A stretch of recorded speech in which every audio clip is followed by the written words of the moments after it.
And there we go again. It's time for game number 2. Virtus.Pro versus the Serbian guys from mYinsanity. Virtus.Pro took game number 1, and I don't know, at some point I felt like mYinsanity could do something against it, even against the 10k lead Virtus.Pro had when we showed the last time the graphs, but like they kinda missed their opportunity, and Virtus.Pro took those nice Acro Slams, especially the Acro Slam at the end around the Roche pit. That was, yeah, that kinda sealed the deal. Either way, new game, new luck. Let's hop into the draft. Yeah, mYinsanity looks like they don't want to see the centaur now, at least. They do ban it out as the second one. Lycan was the first ban by them, with Virtus.Pro taking out two of the most annoying heroes, I guess, the Ember Spirit and the Battle Raider, but mYinsanity, talking of annoying heroes, Naga Siren for them. But this actually leaves the Invoker now available, plus maybe the Dazzle as well, once again. Well, I really do think Invoker is gonna get picked up this game at least. Yep, definitely. It was so surprising last game that we saw Ancient Apparition not coming out, the Invoker not coming out. These are heroes like that are usually picked directly in the first picks or in the first buns, and now we see it. Virtus.Pro finally decides it, and yeah, Invoker is coming out. And what is the second one? Well, it actually might be the same Ancient Apparition you were talking about. It definitely can be a strong hero. It actually doesn't have that high of a win rate, and some professional players don't rate it in the top 5 supports or so actually. And they pick up a Shadow Shaman, so I'm guessing Exort, Invoker, Forge Spirits, Mass Serpent Wards, and maybe something else for the push as well. Yep, Necro Book on the Invoker, like also quite a common build if you see Exort Invoker with some sort of support that has pushing potential. They could quite be possible. And now Naga Siren and the Mirana is coming out by mYinsanity. That means Virtus.Pro is gonna ban either Bane or Shadow Demon or both. Yeah, it definitely would make sense to at least take one of those heroes out. I think the Shadow Demon can be somewhat stronger because the Disruption can be used defensively a little bit better than the Nightmare can, I think. But then again, the Fiend's Grip, it's like, wow, that spell. If you can actually channel it though. Yep. But with the Mirana and the Naga Siren, will they both be cores? Because they do synergize with each other with the Ensnare into the arrow. But if they're going to lane together, one of those is going to be a support. And if it is so, I really don't think it's worthwhile picking them in the first 2. No, it definitely is. mYinsanity decides now to get some jungle power off here in form of the Chen. I don't know, Virtus.Pro, I don't recall them as like regularly playing like a jungler like Chen, but still, overall, getting the Chen out, sure, why not? And now Virtus.Pro, I'm actually looking forward to those bans because they see the Mirana. Now, Shadow Demon and Bane would be the nice synergy if mYinsanity would get it through. I mean, there would be still the possibility that they ignore one of them, that they, for example, go ban the Bane and then pick pick the Shadow Demon for themselves, so they have both out of the race with the Mirana. But yeah, let's see how they do it. Yeah, it's mYinsanity definitely has a mountain to climb against Virtus.Pro at the moment. They do take out 2 junglers, so they're really aware of the fact of the push potential coming in, but actually not taking out the Nature's Prophet while banning out the junglers. I don't know if that was the best idea, because Virtus.Pro, they do lack themselves an offlaner still as well. Yep, definitely. And now AA gets banned. Okay, yeah, AA was still in the pool. That's something that we talked about since mYinsanity didn't take it as the second pick. So obviously Virtus.Pro was like smelling it. They were like, oh no, we don't want to play against AA. It's absolutely understandable. Ice Blast is just too much of a nuisance, I guess. And mYinsanity now, they decide to go for the Enchantress. And well, sure, why not? If you ban the Chen, you might as well ban the Enchantress. Like, me personally, I prefer the Enchantress anyway, simply for the fact that the Enchantress can rotate, synergize very well with everything that has right click because of the slow. You have the mini armor just like Chen, only like with shorter duration, and of course then mid game, late game, like the impetus doing so much damage, and this is where the Chen kind of falls off in the later game. Then again, Chen has a better ultimate, especially for the team fights early on, and yep, let's see where this goes. Virtus.Pro, they decide to go for the Dazzle, so I was absolutely wrong with the Bane and the Shadow Demon. This is a surprise to me actually. Now the question is, do they at least pick one of them? And if not, does mYinsanity go for it? Yeah, it sure feels like Virtus.Pro, they don't care about the Shadow Demon. I guess they maybe think like, hey, if the Shadow Demon has to defensively disrupt, I'm just gonna use that to set up a perfect Sunstrike on that target. Might be one possibility. And actually, if you use the defensive Nightmare as well, it serves to the same effect. But of course, using them aggressively with the Mirana, it can be really strong. But Virtus.Pro, they might be going for something like an Abaddon if they don't care about Yarrow at all. I'm not too sure. Yep, definitely.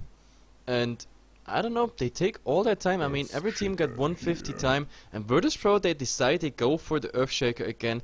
I guess, why not? I mean, last game, the Earthshaker had such an impact. We saw it, that Blink Accu Slam, like even on one target just for the Luna, that made it possible. And in the end, around the Rosh Pit, we saw some mega epicenter. I mean, I say mega, yeah, for the event, for the game there at this specific time, it actually was, because the Freeman Accu Slam finished pretty much the game. That was the last chance for mYinsanity to come back into the game with a nice fight around the Rosh Pit or in the Rosh Pit. But yeah, the Earthshaker just finished their all hopes for mYinsanity with an awesome Accu Slam on 3 people. Anyway, mYinsanity, like, I'm still wrong. I already expected like Bane and Shadow Demon as bans. Then I expected them as picks here in the third pick. But now nothing of that is coming. The third one is a Darkseer. The fourth one for Virtus.Pro is a Nature's Prophet. Do you think we might see a Disruptor now as well for mYinsanity? I don't know. Like, it would be possible, especially now with the Nature's Prophet. Maybe not even too much of a bad idea. Yeah, I mean, at the moment with the Darkseer pickup, I was thinking about the Darkseer when I saw the Ancient Apparition ban, and now I'm actually really glad that the AA did get banned out, because if there would have been the Song of Siren, Ice Blast flying from far away, suddenly song ends, Darkseer vacuums everybody into the Ice Blast, but they do go for the Sand King now, so the Sand King vacuum combination is actually a really strong one as well, because the Burrow Strike can land on all the heroes if angled correctly, and of course the Epicenter on top. Yeah, but this requires that both heroes are like close to each other. They have to have a proper initiation. Like if Earthshaker, for example, is somewhere around, the Fisher will just interrupt this play. And I just don't like the fact that Mirana does not have a proper setup. Like nothing of this has really nice synergy. Well, okay, Sand King is a decently long enough. the burst strike's done, but it has to be nice. It has to be in the open field. Then Sand King has to become really close. And I mean, you know the range of Burst Strike. Like level 1 Burst Strike is just a joke. It's, I don't know, it's just as big as your hero pretty much is. And then level 2, level 3, of course it's getting better. Then it becomes like some sort of setup potential. And maybe with the Naga, of course with the Naga and Snare, we have a setup as well. But I don't know. Now, okay, now it's getting huge. We see a Morphling coming out by Virtus.Pro. They round up their draft with this, and even more interesting, mYinsanity is going for Enigma. So Booktop is playing the Enigma. We have a jungle element. Of course, he can rotate in with the Malefice and everything. And now it gets interesting because big black hole means big plays, and Virtus.Pro can actually suffer in it. But getting those black holes, I mean, Enigma is out of the current meta, more or less. We can say it. I mean, he's actually out. Like, barely anyone is picking the Enigma at the moment. And for a good reason, because setting up those black holes with all the potential interrupts that are coming out nowadays, it's just, I don't know. Let's see if mYinsanity actually gets it to work. I think the Enigma is actually really strong even without the black hole. The Malefice is a really nice stun blast. The Eidolons with the pushing power, but then again, you have to actually micro those Eidolons really well to make sure not to feed them, because they give a ton of gold. Yep. Definitely. And now we're gonna introduce the teams. The sides changed. Like Virtus.Pro is now on the Dire side. We have NS this time on the Shadow Shaman, Jotem again on the Earthshaker, Illidan is playing a Morphling. Let's see how far he gets with this one. G is now on the Invoker. He already had an amazing Shadow Fiend last game. Ars Art is again on the Nature's Prophet. He also did a decent job last game. And now on the other side, let's see.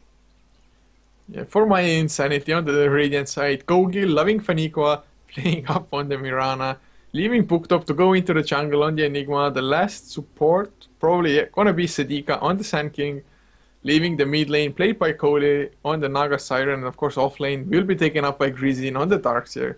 Yep, definitely. And Enigma already has 1 CS for the simple reason that he, he used that Art's creep there. Now they push the creep out as well. This is gonna be a second CS for someone. Yay! They have like a 40 goal advantage now at 20 seconds into the game. Absolutely significant. Oh well. Anyway, they they put the sentry ward here, the Ancients, because they are afraid that maybe the Earthshaker is gonna do the creep swapping. Let's see if...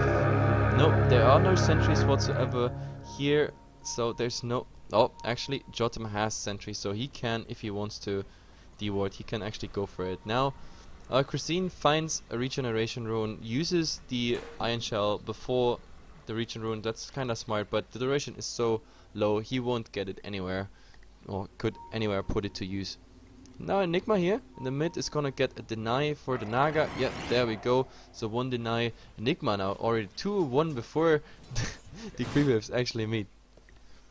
Yeah, but I can't say I like the conversion of the 3 and 2 much, because Enigma has actually huge mana issues early on. Sure, he had 5 clarities with him, but now he only has 2 left, so he has to be really mana efficient at the moment. Yep. Hoping for a fast Soul Ring at least then.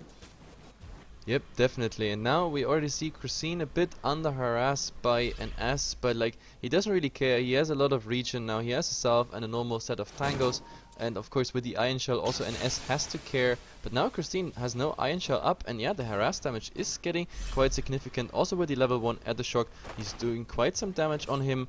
So yeah, Christine on his offlane, all he can hope for is quite some experience at the moment, because with Morphling and an S being ranged, like the Iron Shell is not of a nuisance as it should be against, for example, a melee carry. Yeah, it definitely doesn't do too much. At least it's pushing the wave to the tower, so the tower actually will counter push the wave towards the side of the Radiant. But Grizzin, of course, oh well, he actually has to be careful now that NS is level 2. The shackles are there, so even if he searches, if NS is spot on with the shackle timing, the surge will have no effect whatsoever. Yep. But looking at those lineups, which team do you actually think is preferred draft-wise to win this game? Draft-wise, well, the later it goes, Virtus.Pro. Early, with some nice black holes, I would say mYinsanity.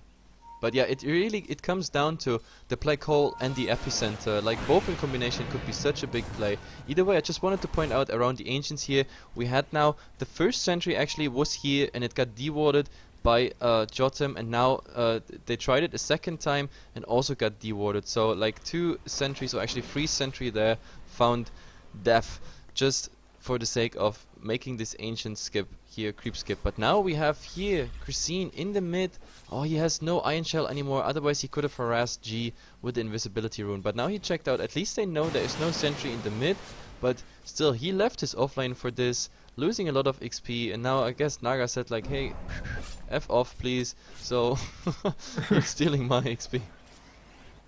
Yeah, I guess it was so, and actually Booked Up now had to already bring 2 extra clarities to himself, so that's an extra 100 gold that he, well, won't get for the faster Soul Ring.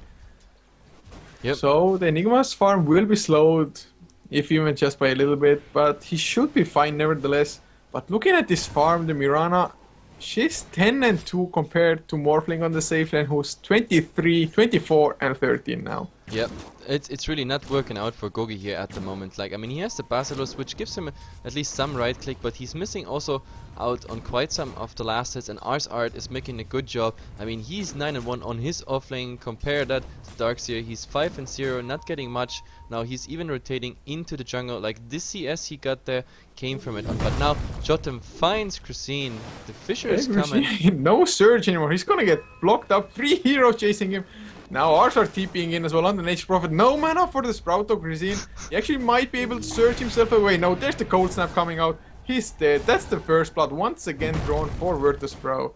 Yeah, I mean, they spend a lot of time, they lose farm, they lose XP for getting this kill, but then again, Virtus.Pro said like, hey guys, we're 4 minutes in, no first blood yet, like this first blood is definitely worth to chase it. So we saw 4 heroes following that poor little Darkseer, and in the end, he's feeding the first blood. Now he's back in his offline. Yeah, at least he will get some XP now, but this Morphling, it's so scary that he gets so much more farm than anybody else on the map currently. Yeah, definitely. 33 and 15. like for Illidan, and now he goes full-time YOLO. There we already see the Midas recipe coming out. He's 430 in gold now. Give him like 1 more or 2 more CS, and then he got his Hand of Midas directly from the side shop. That's like best case scenario for him.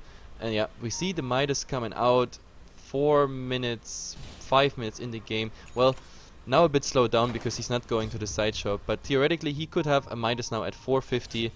What is our statsman saying? 450 would have been like a very, very fast Midas? What's the fastest Midas? I actually don't think it's the fastest. I think Morphling probably has gotten like a 431 as well.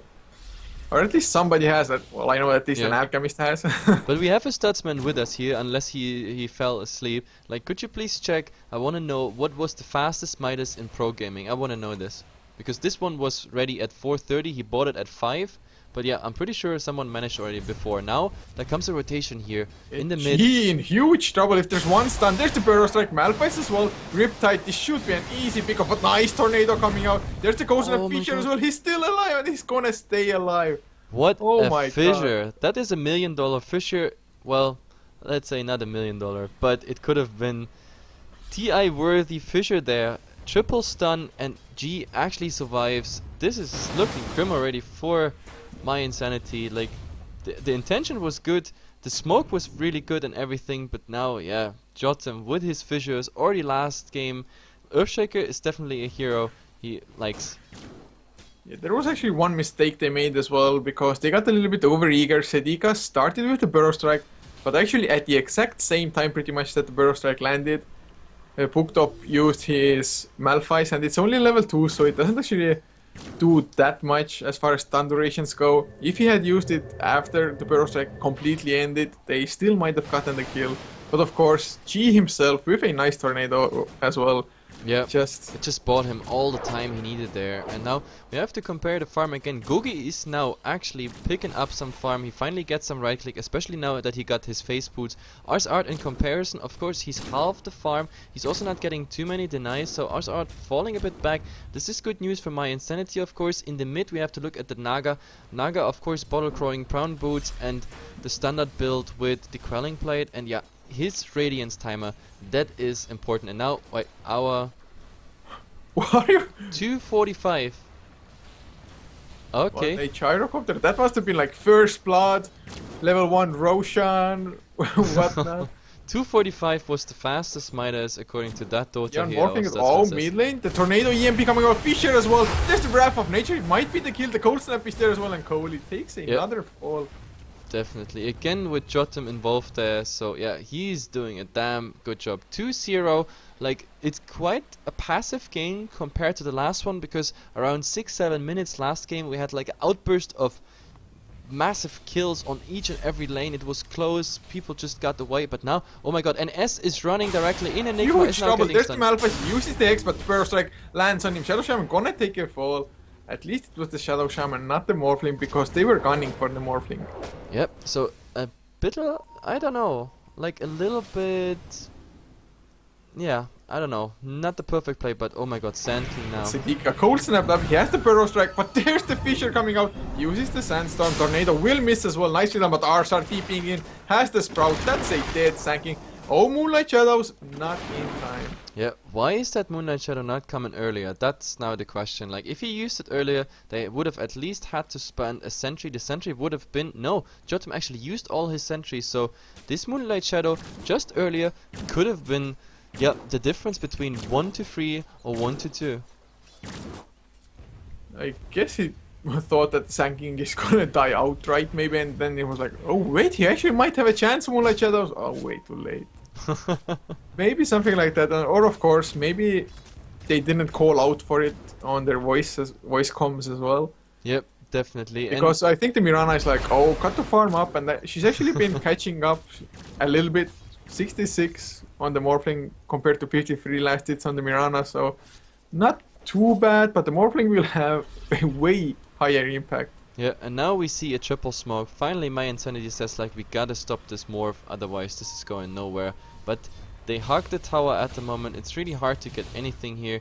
Like, at the moment the dust is, like the smoke is still holding. Now they have to hide at the side. Maybe they get NS for sure, but maybe this also turns if they out surge really up the Sand King and stun up Morphling, Oh, Arshart actually kills off Gogi, but the Malphite's not there. Illidan on the run finally activates the Strength Gain. Waveform's back as well. He's gonna stay alive. The Strength Form active, but he's no mana left almost actually. He's still trying to escape. There's the Black Hole, 2 heroes, wall on top. That's gonna be easy, 2 kills. What the hell were they doing? Like at the end the patient works off. Like I really thought like, oh my guys, this is such a bad decision to go for an S and like, you know, just ignore him, and I don't know, but either way they get a double kill. I really thought this is going really bad for mYinsanity. I thought like maybe get an S kill and get the hell out of there so you get at least 1 kill, but in the end they get 2. The first Black Hole actually is awesome in place, and now we see a tier 1 tower trade here. Like this is probably the best decision. Now Radiant actually is using... The Burrow Strike goes on to Illidan. He's still alive. Had the Strength Morph active. There's the Ether Shock as well. Sandstorm. They will be able to escape, but the tower is actually in deny range as well. Tier 1 bottom lane does get destroyed, but Arshart TPing it. There's the Hex onto Sand King with the Ether Shock. Not the Ether Shock. Wow, the Shackling. Yeah, but still, this is definitely a better outcome for Virtus.Pro. Like in the end, the tower is not going down. It's gonna be denied. In bottom, we already saw it. Like G... with company got the tier 1 tower, and now G is even following up here on the Mirana. She's turning around, trying to fake arrow, and now this means also a second tower. So mYinsanity, they just can't hold the towers, and oh well, like mYinsanity, I mean, after that Black Hole I was so excited, but like with their retreat where Sand King goes down, then the bad tower trade plus tower deny, it made a turn to the worst, to be honest. Yeah, they did lose 2 tier 1s on top of it, and G still on the hunt, has a 4-staff now as well. Gogi might be in trouble. There's the Tornado coming out, EMP still not there, the Cold Snap easy used, and Gogi, can he actually leap out? Doesn't look like it. Oh, the Cold Snaps, and the last right click over the jungle. Why exactly did he try to Moonlight Shadow before the leap? I don't understand, but yeah, either way, really I guess he would have been dead by Jotum anyway, with the fissure. I guess so, but still, really weird choice, and at the moment, mYinsanity, well, I guess they had a pretty decent idea behind the lineup, and they're not out of this game because just a wombo combo has the potential to win any fight, but oh, Booked Up might be thrown, blocked by his own Eidolon. There's the Tornado Fisher at the same time though. A little bit miss Micro, and Jotum taking so much damage. There's a big Echo Slam. EMP is there, Booked Up will take a Volcedica, stunned out from the Sandstorm. Now the chase is on. Kohli actually doesn't have too much mana, not a single point in snare still. Jotum, a nice Fisher once again. Forced that out by G. Just get 1 point in snare, man. Yep, he went for the super greedy build, like the super greedy build, with 4 points in Riptide, 4 points in Mirror Image, not a single point in Ensnare. That could have made actually the difference here. Like we criticize this actually quite often, where we see like Naga Siren before like the 15 minutes mark, trying to engage in fights but not having the ensnare. And either way, look at this tower just melting. So many creeps, so many serpent wards. Yeah, and actually... Oh, look at this. Just Black have farmed more in the first 10 minutes than Illidan. So yeah, he must have gotten almost every single creep there in this wave. Or in the waves coming. So yep, that's definitely looking decent. And I mean, we have to look at this farm. He has 1,800 gold. The Midas was already running. We have Aquila, PTs, and now a Ring of Health on top of it. So is he actually going for a Lincoln Sphere there? It sure looks like it, but oh, Darkshare, there's the stun. Why don't they follow up? Breath of Nature bouncing around as well. I really thought that he's gonna go in for the Hex or Shackles, but wow. Yep.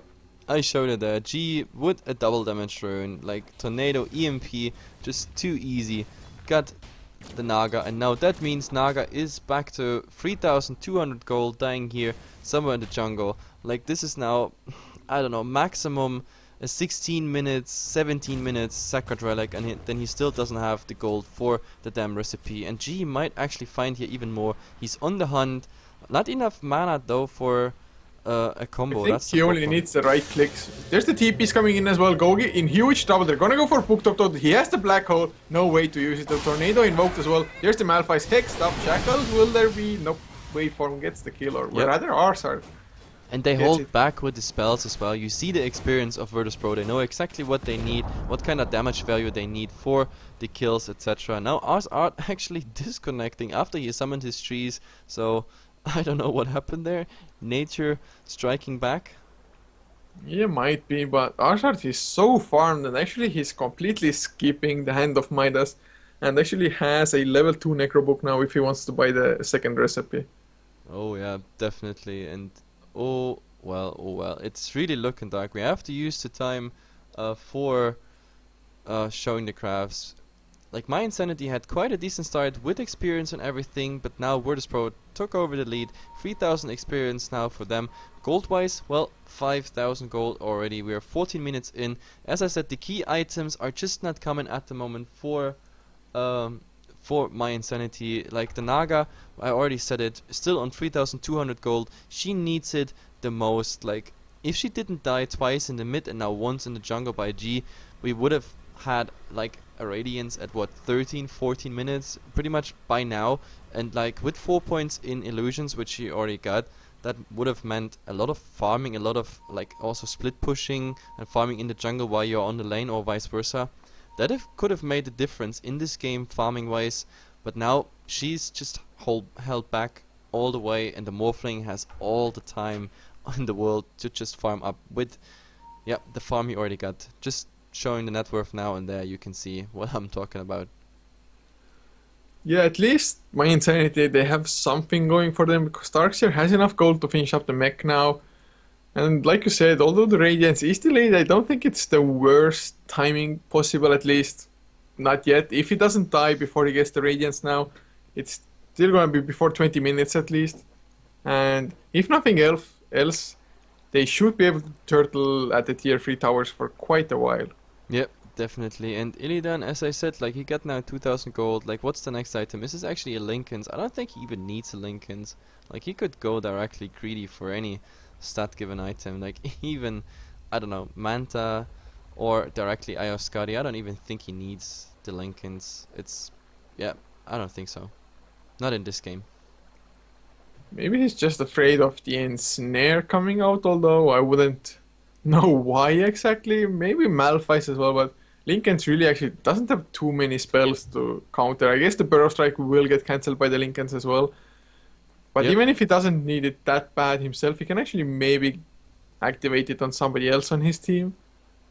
Yeah, could be, I guess. Yeah, and But it's a still, stat giver th- overall. there's there's no like scary single target spells to be honest coming out by Malefice, maybe MYI. Malefice. The Ensnare and the Malefice is like the two only things, but I don't know, casting that on the Morph is anyway kinda in vain, because like if he times it right with the waveform and stuff, he could engage, like disengage there anytime. So as I said, if this is becoming a Linken's, I don't really understand, but yeah, just to be on the safe side. I mean, right now they lead in farm and XP, so yeah, they might as well, go for the safe wins here, getting out with a 2-0 in this JDL game Division 1.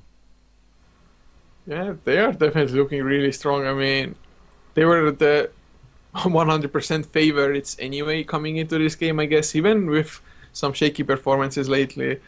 A team like mYinsanity, they're just upcoming, but even though they lost the first game and at the moment looks like they're going to lose the second one as well, I think it's still a great experience for teams like mYinsanity because you can't actually improve unless you play against better teams. So Yep, definitely. That's I have to absolutely agree. Like you see so many like I wouldn't call them lower team, but let's say like tier 3 teams, and they get the chance, for example, in JDL on all those qualifiers where they actually qualified or registered, and they play against the really big ones, and then you look at them the next season or the next games, and you actually see how they improve. It's also a bit how, like with what people you scrim, for example, and there of course connection for the teams is really important. If you get connection to some higher guys and they look at you as like opponents and everything, you scrim with them, and of course then there is some sort of like some skill blending off from the big guys to you, and then yeah, of course this is an improvement the lower teams have. But as I said, mYinsanity, the last time I saw them, they were quite convincing. That's why I like, when I made the intro to the first game, I was actually thinking with Virtus.Pro bad for performance and mYinsanity's good performance, I thought this is gonna be a quite equal game. But in game 1 we already saw that it was close. At some point there were opportunities for mYinsanity, but yeah, the experience to use them, when exactly, I don't know, to use them, this is what they lack. Because we saw it on our screens. Of course it's always easy to say as a caster, we saw that there would have been nice engage possibilities, but yeah, they just didn't take it, and for that reason they lost game 1, and now we're at the same problem pretty much. Yeah, and actually, a fun fact that Virtus.Pro, they actually weren't supposed to be in JDL Division 1 for Season 2 because they actually couldn't qualify themselves for it. Yep. But since so many other bigger name teams decided not to play JDL, because actually there's not that much prize money. All the prize money into JDL goes from the tickets. So it's a starting ground for the lower teams. Actually, that's the whole idea between joinDOTA League, for upcoming teams to get their name out there. But yeah, Virtus.Pro, they failed the qualifiers, and now they just got into because so many other teams went out from the Division 1. But now it looks like if they keep on performing like they are in these 2 games, they're a definite contender for the first place in the group stages. Do you know who left Division 1? Because you say so many. Yeah, it's Fnatic, Cloud9, Empire, Roxkiss. Yep, true. So quite some big names actually leaving Division 1, I guess. And maybe we saw it last season, like some of those teams with like so many other tournaments coming up, like they didn't really have the time for the Division 1. I think like this post of Toby on Reddit, that was kind of also like that, yeah, I don't know if you read it, where he talked about organizations and tournaments, etc. Instead of doing things together, everybody's trying to do something on their own. I mean, we understand it's the same with casting. Like there's so many casters at the moment out there, like everybody's trying to do something. It's quite horrible. Nobody's really interested in cooperation. Like there's people who actually solo casting, and solo casting overall sucks, but like just to be greedy and on your own and everything, they prefer solo cast instead of giving the viewers a proper duo cast, which is like, for me, I don't know, at least the minimum if you can.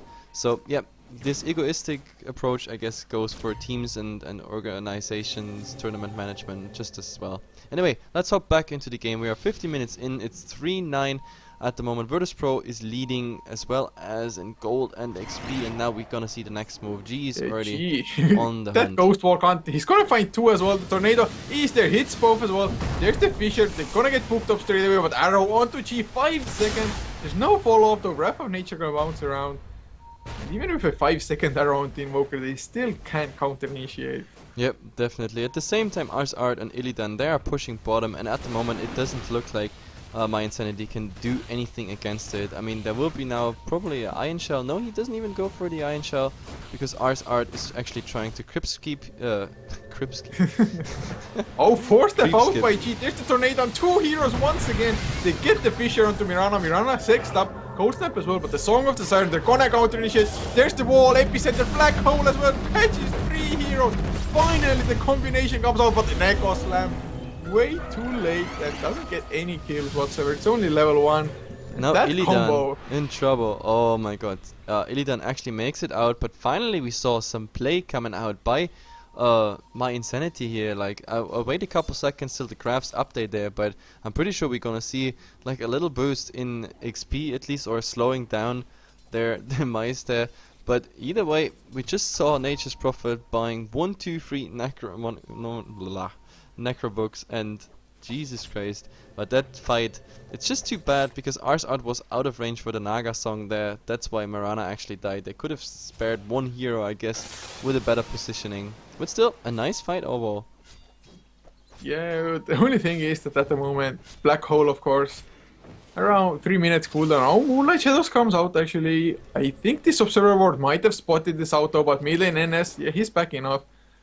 It was spotted, I think, by this aggressive ward by the Dire. Yep, it came out a bit too early there, and now, But oh they my might god. still catch. They run into Illidan. There's Burrow Strike actually missing as he waveforms at the same time. Okay, Wrath of Wrath of Nature Nature around doing as well. some damage, but The Replicate well. is still chasing Gogi. Oh, Arsar TP's in aggressively. Sedika might be in trouble. Nice Burrow Strike as a Sprout. Completely off target because of the Burrow. Arsar actually popping Necro as well. He's still chasing Sedika. G kills off Booked Up in the meantime solo in the jungle, and Sedika no mana for him, but Arsar, if he gets the Sprout, he might be able to. No, it doesn't look like it. nope, doesn't look like it. The Necrobooks going back to the mid towards the tower. That's what they're mainly interested in. I mean, there's only 2 tier 2 towers just standing right now with all the creeps, the Necro Warriors. Oh, and now Mirana actually kills the Necro Warrior with his arrow and like has to back off already because that does so much damage to him.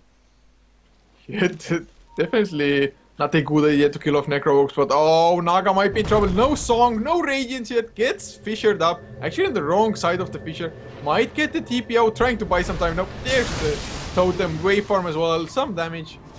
Illidan goes down and Sedika came in, but he gets disrupted. Goes down as well. Illidan, double kill for him. Don't feed the Morphling guys, but oh, Jotun dropped really low to the Eidolon. Yep, definitely. That might have been one kill, but it's too bad. I mean, the epicenter, for example, was ready there. Oh, now G on the hunt again. He's not in vision for the tower, but there's Orchid onto Grizzin now. The Cold Snap actually isn't there yet. Can't invoke either. There's the Sprout. Actually looks like he might be safe, or really. There's the Hex. No follow-up. I really thought they're gonna man up more, but smoke up on Jotun. He's only on 100 HP, but he got his Blink Dagger. He wants to echo and kill everybody. Yep. Definitely, this is like the greediest Jotum ever seen. He has his Blink Dagger and everything he pretty much needs for a nice epicenter. But either way, both towers, both tier 2s are going down. That means mYinsanity is left without any auto protection. So it's just the tier 3 tower, like between them and the GG, pretty much. And now G is on the hunt. Now we saw that already today by Scandal, and now we see it again here. Another Orchid. Ars are coming in as well. He uses the mech. He should be fine. Tornado finally gonna connect. Cold Snap now as well. Sprout up. He's still gonna die, or is he? There's the wall vacuum. Burrow Strike onto 2 heroes. Jotun on the back lines. He wants to come in for the echo. Come on, man. Just reaching up. Actually has a Salve brought out. That Wrath of Nature. Like the Darkseer actually surviving with about 80 HP. So that was really close. Like, that would have been one more. Oh, I know why. Because he's just level 10. Like, I actually thought Ars Art... Yeah, that's why he skipped the Midas. You were already saying that, like, with the Midas he would have been level 11. And oh, gee, going again on the Mirana. Wow, I actually might get the kill Tornado. I think it's enough damage with the Soul Burn, and yes it is. Perfect timing there. The Orchid ticking off. And of course, like, the bounce damage from the Tornado. Jesus Christ. Just G on the hunt alone now, making such an impression on mYinsanity. And now they go for Roshan with Mirana down. There's no way they can contest. No Moonlight Shadow, no arrow for scouting whatsoever. That Roshan is going down. Is this the first one, by the way? Yeah, this is the first one. Or? Yeah, this is the first one. Yeah, this is the first. Yeah. And actually, one extra fun fact is that those two teams have met before in the JDL Season 2 qualifier. Yeah. For Division 1 in the winner bracket. I'm not actually too sure if Virtus.Pro even showed up, but it was a 2-0 victory for mYinsanity. Yeah. So maybe it was a default win because as some people also know, like the other channels like Heflatv 3 and 4, they are the official casters for Excellent Moscow Cup as well. And there, we got one day that was Virtus.Pro giving out 2 default wins because they just couldn't show up. And actually there I had rumors that Virtus.Pro is disbanding, but apparently they're here and playing, so maybe they're going for tier 3 as well now. Yep. Mass Serpent was down. There's the Glyph coming up, but 2 item pickups, huge pickups. BKB on Enigma and Radiance finally done on the Naga as well, so Black Hole, it won't be cancelled by anything. Waveform in by Illidan as well. He just doesn't have a care in the world. Tanks everything with the Aegis. Oh, Song of the Siren. Catches multiple heroes, but they're so spread out. I don't think that combination is gonna work. The wall, the PKP by Booked Up. Everybody just escaped. Oh my god. Well. What the... What was that? Combo. EMP coming out. Sedika has to go away. I think this is gonna be Rex. Booked Up getting taken out by Illidan. What a disaster. Like, wait, I'm lacking words to comment this. Like... I hope I don't offend any Serbian guy, but this was really, really bad play. Like, the walls coming out, not hitting anything, epicenter coming out, not hitting anything, and then Enigma popping BKB. The song came already out with not people next to each other, so they didn't have a clump up area where the black hole is coming. Like, nothing, absolutely nothing hits anything. Oh. This is absolute amazing. This was possibly the worst thing they could have done. I mean, I understand that they felt pressure because the racks were going down and there was virtually nothing they could actually do about it, so they went for a desperation try.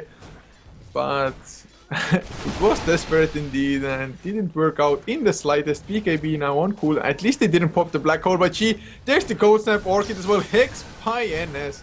Easy picking. It's the second time. Enigma just came back from the fountain and is Arrow finding actually that. lands on NS, but there's the tornado. Sedika is there with the Burrow Strike if need be. Catches Jotun. There's the Starstorm as well. NS still alive. Sprout up. Oh, God! Into the Echo Slam. He leaps into Echo Slam.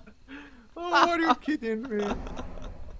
Oh my god, what a disaster. Now us That art was is the getting worst roasted. leap ever. Oh, now silence on the Kohli as well on the Naga. Not gonna die. But my god. It's like directly frontal in the. Oh my god. Oh, this is it just got a pretty hilarious games. Like I don't know, mYinsanity, like with the pressure on the tier 3 and the racks lost and everything, like with the play they did in the mid, which was already pretty hilarious, I have to say. Like now I think they're just panicking and like they forget about it. There's But another now, song though. They might actually be able to black hole at least 2 heroes now. There is the black hole catching 3 actually with the wall, with the Burrow Strike on top. They might catch G as well. She's still alive. They just don't have enough follow-up damage. The Aegis is still up on Illidan as well. He's somehow alive with the Strength More. Finally goes down. He's gonna come back though, and NS is there as well. Can blink Hex. Arrow will hit. I don't know what that means, but Sedika goes down. And they might get more. G drops low, but Hex up. Or Shackles rather. Now silence onto Gogi, runs into his death. Nothing they can do, and GG. oh my god, like in the end it really became a very hilarious game. Either way, Virtus.Pro, like we definitely see they have a lot more experience, a lot more synergy between the players as such. The draft was similarly solid, I have to say, but like Naga absolutely interrupted in his farm. Anyway, mYinsanity, they played with the big guys here. Virtus.Pro, I wouldn't say back with a good performance, but like of course one step closer. Let's see how those guys perform in the future. I gotta say good evening to everybody. That's it for now. Tomorrow, as I said, on the German channels, of course, we're gonna keep on casting EMC, the Excellent Moscow Cup, and of course the Summit EU qualifiers. We have a very, very long day ahead. Here on HTB 1 and 2, of course, there are gonna be JD games and other stuff. And also another announcement, in 2 weeks you're gonna find me and Coucher. We are the official casters on the Comic-Con in Bucharest. We're gonna stream live there, and I don't know, this is it. Then have a nice evening, good night if you're already going to sleep. See you soon.